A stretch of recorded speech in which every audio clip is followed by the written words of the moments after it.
David assembled at Jerusalem all the leaders, officials of Israel, the leaders of the tribes, and the commanders of the divisions that served the king, and the commanders of thousands, and the commanders of hundreds, and the overseers of all the property and livestock of the king and his sons, with the palace officers, and the mighty men, and all the brave warriors.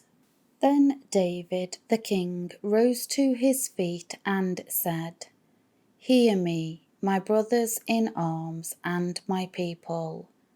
I had intended to build a permanent home for the ark of the covenant of the Lord, and as a footstool for our God, and I prepared materials for the building. But God said to me, 'You shall not build a house for my name, presence, because you are a man of war and have shed blood.'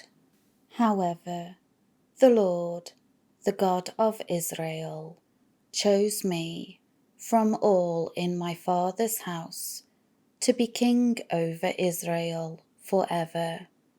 For he has chosen Judah to be the leader, and in the house, tribe of Judah, he chose the house of my father, and among the sons of my father he was pleased to make me king over all Israel. Of all my sons, for the Lord has given me many sons, he has chosen my son Solomon to sit on the throne of the kingdom of the Lord over Israel.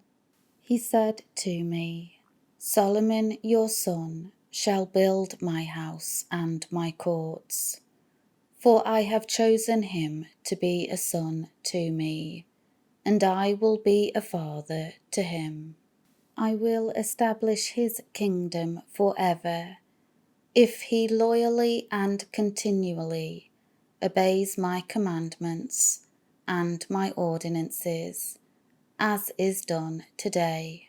Now, therefore, in the sight of all Israel, the assembly of the Lord, and in the hearing of our God, observe and seek after all the commandments of the Lord your God, so that you may possess the good land, and leave it as an inheritance to your sons after you, forever. As for you, Solomon my son, know the God of your father, have personal knowledge of him, be acquainted with, and understand him, appreciate, heed, and cherish him, and serve him with a blameless heart and a willing mind. For the Lord searches all hearts and minds, and understands every intent and inclination of the thoughts. If you seek him, inquiring for and of him, and requiring him as your first and vital necessity, he will let you find him. But if you abandon, turn away from him, he will reject you forever. Consider this carefully, for the Lord has chosen you to build a house for the sanctuary.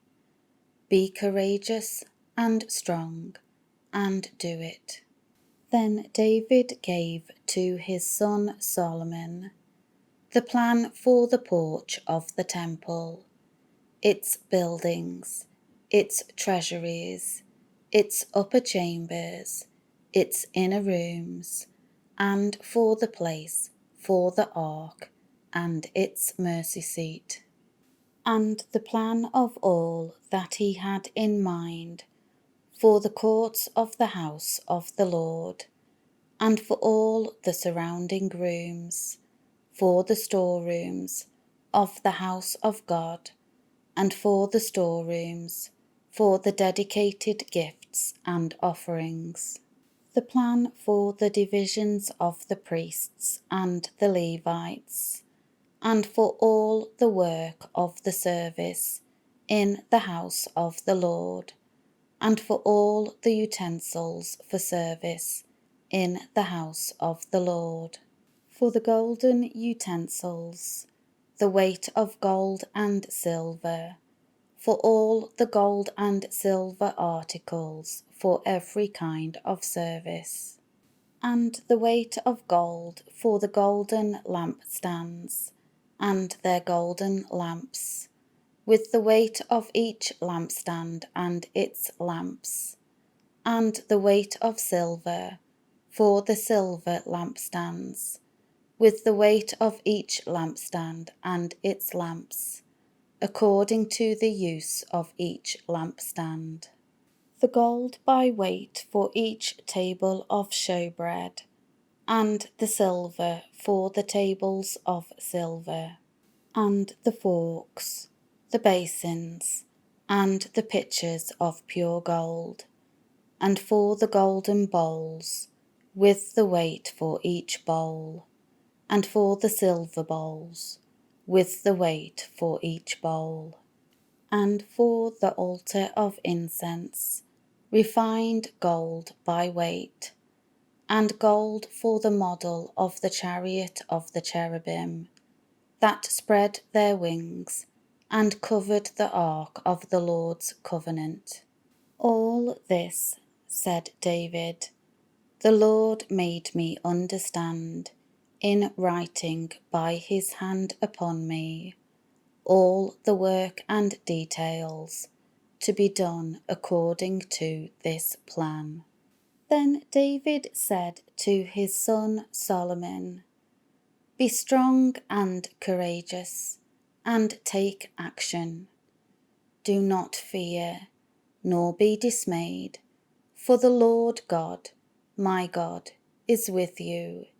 He will not fail you, nor abandon you, but will guide you in the construction until you have finished all the work for the service of the house of the Lord.